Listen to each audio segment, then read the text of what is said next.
கும்பகோணத்தில் கனமழையால் பாதிக்கப்பட்டு உரிய வளர்ச்சி பெறாத மஞ்சள் பயிர்களுக்கு அரசு நிவாரணம் வழங்க வேண்டும் என்று விவசாயிகள் கோரிக்கை விடுத்துள்ளனர்.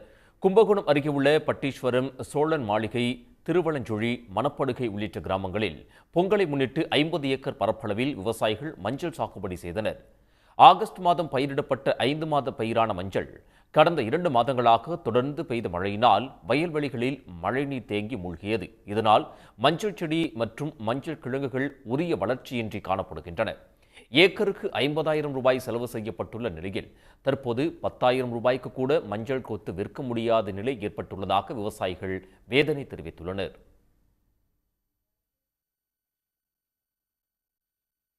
நாங்கள் மஞ்சள் போட்டோம், கட்டிக்கு வாங்கி தான் போட்டு தண்ணி நின்றதுனால ரொம்ப சேதமாயிடுச்சு. இதை நாங்கள் விற்கிறதா என்ன பண்ணுறதுன்னு தெரில. இன்னும் பொங்கலுக்கு ஒரு 5 நாள் தான் இருக்குது. இதை வச்சு நாங்கள் என்ன பண்ண முடியும்? நாங்கள் ஒரு ஏக்கருக்கு 50,000 ரூபா செலவு பண்ணியிருக்கோம். இது 10,000 ரூபாய்க்கு கூட விற்க முடியாது. பிறகு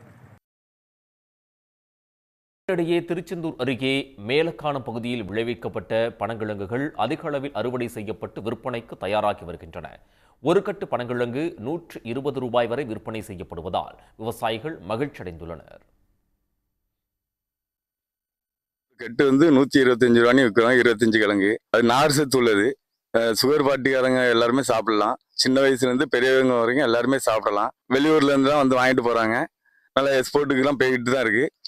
தைரியமா இயற்கையாவே நாங்க விளைய வைக்கிறோம். எந்த உரமும் எதுவுமே கிடையாது. இயற்கையாவே நாங்க எல்லாமே செம்மல்ல ரெடி பண்ணிக்கிட்டு இருக்கோம்.